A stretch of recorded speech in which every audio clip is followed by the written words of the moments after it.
Hello friends, welcome to exam Tak. तो जैसा कि एग्जाम तक लगातार सीटेट के प्रश्न को हल करवाते जा रहा फ्रेंड्स, तो अभी मैंने 24 दिसंबर सीटेट का पेपर हल करवाया। इसके पहले 2 वीडियो आपके लिए डाल दिए, पर्यावरण का प्लस बाल विकास का। 2 वीडियो आपको कर दिए हैं फुल सॉल्यूशन के साथ, संपूर्ण विश्लेषण के साथ। अपन गणित का पेपर हल करने जा रहे हैं फुल सॉल्यूशन के साथ।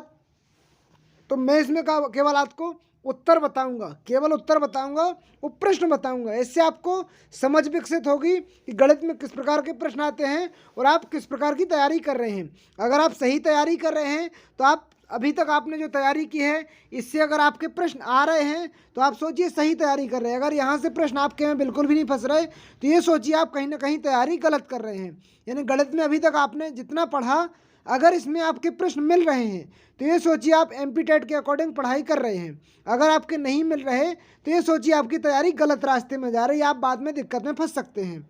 तो आप इसी पेपर से आप एमपी टेट का एनालिसिस या रीट का एनालिसिस, यूपी टेट का एनालिसिस कर सकते हैं। अगर आप चैनल पर नए हैं और अभी तक आपने चैनल को सब्सक्राइब नहीं किया तो सब्सक्राइब कर लीजिए। वीडियो पूरा देखने के बाद अपने मित्रों को जरूर शेयर कीजिए कि यहाँ पर इस प्रकार की तैयारी कराई जाती है। चलिए बिना किसी देरी के 30 प्रश्नों पर चलते हैं। मैं आपको केवल आंसर बताऊंगा और प्रश्न बताऊंगा। बिना किसी देरी के चलते प्रश्नों पर। क्वेश्चन नंबर फर्स्ट आ गया आप लोगों के सामने, ये देखिए। क्वेश्चन फर्स्ट आपके सामने, राधा, मनीष, राजेश, आशा 137 कंचों को आपस में बांटना चाहते हैं, तो प्रत्येक के समान संख्या में कंचे चाहिए, तो हमें किस समूह में कंचे जोड़ने होंगे।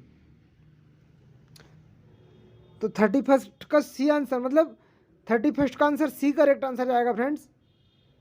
सी वाला आंसर करेक्ट जाएगा। उसको 3 समूह में जोड़ने होंगे, 3 एकदम करेक्ट आंसर। चलते फ्रेंड नेक्स्ट क्वेश्चन पर।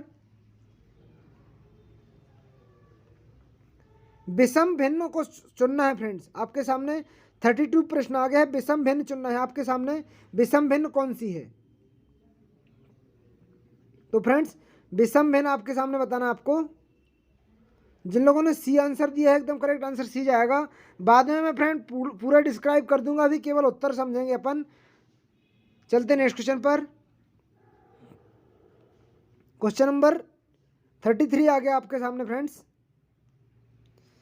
27,720 के अभाज्य गुणनखंडों का योग कितना होगा? मतलब 27,720 के अभाज्य गुणनखंडों का योग बताना आपको। तो फ्रेंड्स इसका करेक्ट आंसर आएगा 28। 27,720 के अभाज्य गुणनखंडों का योग 28 होगा। चलते नेक्स्ट क्वेश्चन पर। क्वेश्चन नंबर 34 आ गया आप लोगों के सामने फ्रेंड्स।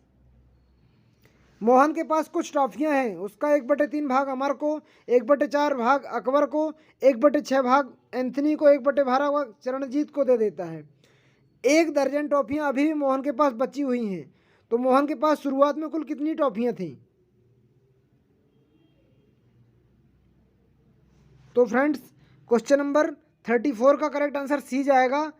यानी मोहन के पास कुल कितनी टॉफियां थी दर्जन में? तो 6, यानी कि 72 टॉफियां थी उसके पास। यानी कि 12 छंग 72, 72 टॉफियां उसके पास थी, मोहन के पास। चलते नेक्स्ट क्वेश्चन पर। 3 क्रमागत प्राकृतिक संख्याओं का योगफल जिस संख्या में सदैव विभाजित होता है। तो 35 का 3 क्रमागत संख्याओं का 3 एकदम करेक्ट आंसर जाएगा। चलते नेक्स्ट क्वेश्चन पर। क्वेश्चन नंबर 36 आ गया आपके सामने। 36 का बताइए। यदि 6 अंकों की संख्या इतनी ऐसे 11 से विभाज्य है, 5 अंकों की संख्या इतनी है, तो एक्स वाई का मान होगा। जिन लोगों ने ए आंसर दिया है 36 का करेक्ट आंसर है 3/2। 3/2 करेक्ट आंसर आएगा। चलते नेक्स्ट क्वेश्चन पर। क्वेश्चन 37 देखिए आप। अलग को छांटिए 37 में। 37 का है अलग को छांटना आपको। 37 का देखिए, अष्टफलक, घन और चतुर्भुज ये अलग हैं। वो पंचभुजाकार प्रिज्म, प्रिज्म अलग है फ्रेंड्स। प्रिज्म और इसमें अंतर है, तो प्रिज्म एकदम करेक्ट आंसर जाएगा। चलते नेक्स्ट क्वेश्चन पर। क्वेश्चन नंबर 38 आ गया आप लोगों के सामने। एक चतुर्भुज के विकर्ण 90 समकोण पर काटते हैं, तो चतुर्भुज नहीं हो सकता है। 38 का बताइए। मतलब चतुर्भुज नहीं हो सकता तो आयत होगा। 90 पर समकोण पर काटते हैं तो चतुर्भुज नहीं आयत होगा। जिन लोगों ने 90 का बी मतलब बी आंसर दिया है, 38 का बी एकदम करेक्ट आंसर आएगा। मतलब वर्ग हो सकता है समचतुर्भुज पतंग। चलते नेक्स्ट क्वेश्चन पर। 39 आपके सामने आंसर आ गया। 39 का बताइए आप। यदि वर्ग की भुजा को दोगुना कर दिया जाए तो उसका क्षेत्रफल कितना होगा। मतलब मैंने आपको बता चुका, मतलब अभी एक प्रश्न आया था इसके प्रीवियस पेपर में, मैंने बताया था कि 1:2 है, अगर इसका क्षेत्रफल निकालेंगे तो 1:4 होगा, यानी बढ़ जाता है। दोगुना है तो कितना हो जाएगा 39 का, तो आप समझ गए होंगे 4। मतलब यदि वर्ग की भुजा को दोगुना कर दिया जाता तो उसका क्षेत्रफल 4 गुना हो जाता है। जिनने सी आंसर दिया एकदम करेक्ट है। ये वाला एमपी टेट ने भी पूछा था, जैसा मैंने आपको बताया। एमपी टेट वाली वीडियो देखिए, एमपी टेट के वीडियो क्रम से डले हुए हैं, आप वो देखिए तो आपको और भी आपके दिमाग का डेवलप होगा। क्वेश्चन नंबर 40 आ गया आप लोग के सामने। ये सवाल था फ्रेंड आपके सामने 40 का। इसको हल करेंगे फ्रेंड तो 125 आएगा, आप हल कर लीजिएगा। चलते पर नेक्स्ट क्वेश्चन पर। क्वेश्चन नंबर 41 आ गया आप लोगों के सामने। किसी भाग का क्षेत्रफल क्या होगा 41 में। तो किसी भाग का क्षेत्रफल होगा एक सतह पर क्षेत्र द्वारा घेरी जाने वाली जगह का माप होता है। जिनने आंसर डी दिया है एकदम करेक्ट आंसर है 41 का। चलते नेक्स्ट क्वेश्चन पर। 42 60 लीटर 750 मिलीलीटर दूध समान आकार की 27 बोतलों से भरा जाता तो 17 बोतलों की दूध की मात्रा कितनी होगी। तो जिन लोगों ने आंसर दिया है कितने का फ्रेंड्स 42 का, 42 का करेक्ट आंसर दी जाएगा। इतना सॉल्व करेंगे आप तो 38 लीटर 250 मिलीलीटर आएगा। चलते नेक्स्ट क्वेश्चन पर।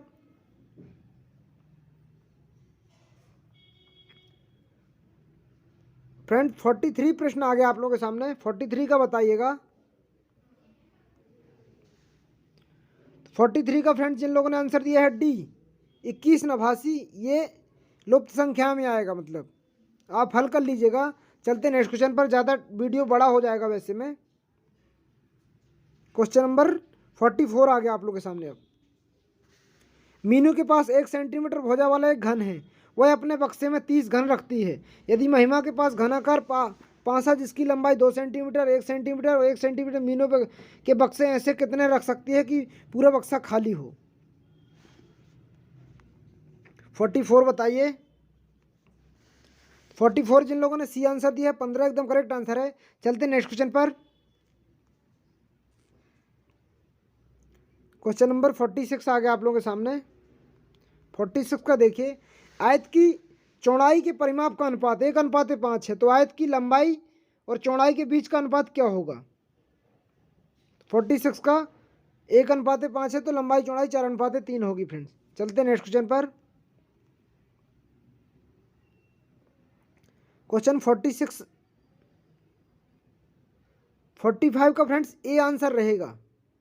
45 हाँ, ये 45 का ए आंसर रहेगा। 3:2 आंसर जाएगा फ्रेंड्स का। चलते 46 पर। 46 देखिए आप। 46 का फ्रेंड्स, कक्षा 5 के गणित अध्यापक श्रीमान जेकब ने अपने विद्यार्थियों को 2 शाब्दिक समस्याएं दी। एक 15 संतरों के कमल 3 बराबर पंक्तियों में रखना है और सो किस संतरे में हो रखने होंगे। बी नंबर था 15 संतरों के कमल पंक्तियों में इस तरह रखना है कि 5 संतरे कुल ऐसी पंक्तियां कितनी बनेंगी। तो बी करेक्ट आंसर आएगा इसका। अध्यापक भाग की संरचना के अंतर्गत शाब्दिक समस्याओं को प्रारूप उप प्रारूप की स्पष्टता है। चलते नेक्स्ट क्वेश्चन पर। क्वेश्चन 47 आ गया आप लोगों के सामने। 47 का निम्न में से क्या बुनियादी संख्यात्मक कौशल वृद्धि के सुझाव शिक्षण शास्त्रीय रणनीति नहीं है, मतलब नेगेटिव पूछा है 47 का। जिन लोगों ने बी आंसर दिया है संख्यात्मक प्रश्नों का उपयोग, ये वाला संख्यात्मक प्रश्नों का उपयोग बुनियादी संख्या का नहीं है, एकदम करेक्ट आंसर है। जिनने 47 का आंसर दिया है बी एकदम करेक्ट आंसर। चलते फ्रेंड नेक्स्ट क्वेश्चन पर। जाएगा 48।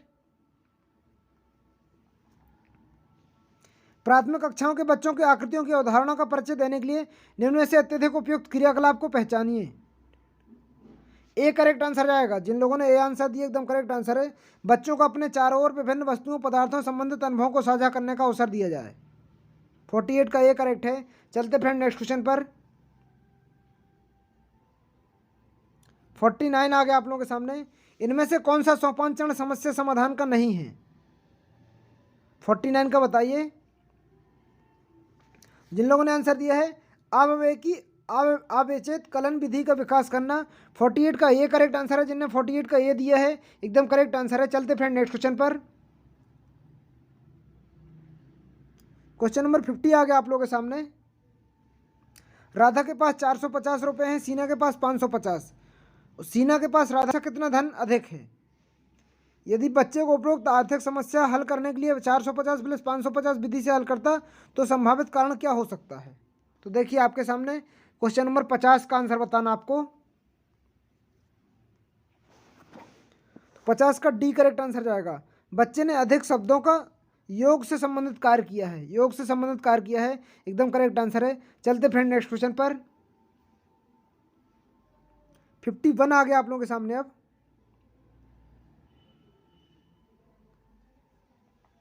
स्थानीय मान की अवधारणा प्रस्तुत करने से पूर्व छात्रों के मूर्त सामग्री गिनती के समूहीकरण क्रियाकलाप कराने चाहिए। इस प्रकार के क्रियाकलाप का प्रयोजन है। तो 51 का फ्रेंड डी आंसर जाएगा। यह स्थानीय मान की प्रणाली समूहीकरण विनिमय को समझने में मदद करता है। चलते फ्रेंड नेक्स्ट क्वेश्चन पर। Question number 52। किन्हीं दो पूर्ण संख्याओं का योग एक पूर्ण संख्या होता है, यह योग क्या कहलाता है? किन्हीं दो पूर्ण संख्याओं का योग एक पूर्ण संख्या होता है। 52 का बताना आपको। तो इसको संवर्ग का गुण कहते हैं। संवर्ग गुण कहते हैं। जिन लोगों ने संवर्ग गुण आंसर दिया एकदम करेक्ट आंसर है 52 का बी। चलते नेक्स्ट क्वेश्चन पर। 53 आ गया फ्रेंड आपके सामने। वैन हेले के ज्यामिति के विचार के अनुसार ज्यामिति के अधिगम प्रथम महत्वपूर्ण पद चिंतन है, संपूर्ण चिंतन है, क्योंकि 53 का बताइए आप। जिन लोगों ने वैन हेले का दिया है यह आकृति विश्लेषण और दृष्टिकोण कौशल को विकसित करने का आधार है। जिन लोगों ने ए आंसर दिया वैन हेले में एकदम करेक्ट आंसर है। चलते नेक्स्ट क्वेश्चन पर। 53 के बाद 54 पे।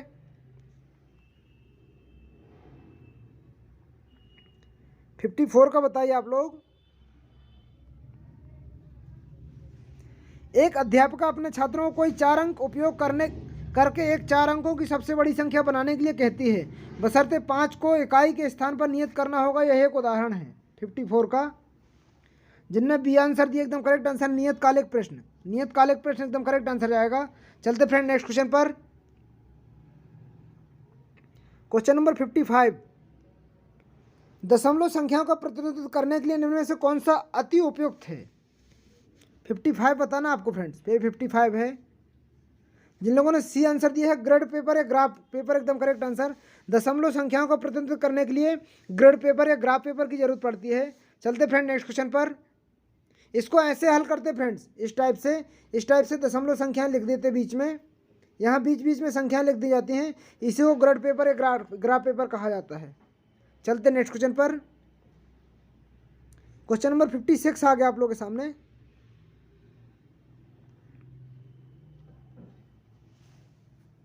तो 56 का फ्रेंड्स करेक्ट आंसर जाएगा सी। जिन लोगों ने गणित में कौन सा कथन उचित है? सी करेक्ट आंसर जाएगा। गणित केवल संख्याओं और संख्या अवधारणाओं के बारे में है, मतलब संख्याओं और संख्या अवधारणा के बारे में है। एकदम करेक्ट आंसर जाएगा केवल सी। नहीं, ये वाला आंसर जाएगा 56 का। केवल सी वाला सही है। गणित प्रश्नों समस्याओं को हल आलोचना चिंतन को बढ़ावा देता है, ये वाला सही है। चलते नेक्स्ट क्वेश्चन पर। क्वेश्चन नंबर 57 आ गया आप लोग के सामने। 57 बताइए आप। जिन लोगों ने 57 का एक बस संख्या में 405 स्थान ए के स्थान पर बी चलती है, दिए गए चित्रण का उपयोग किया गया है, तो इसको नामे के अंकित संख्या कहा जाता है। 57 का डी करेक्ट आंसर है। चलते फ्रेंड नेक्स्ट क्वेश्चन पर। Question number 58।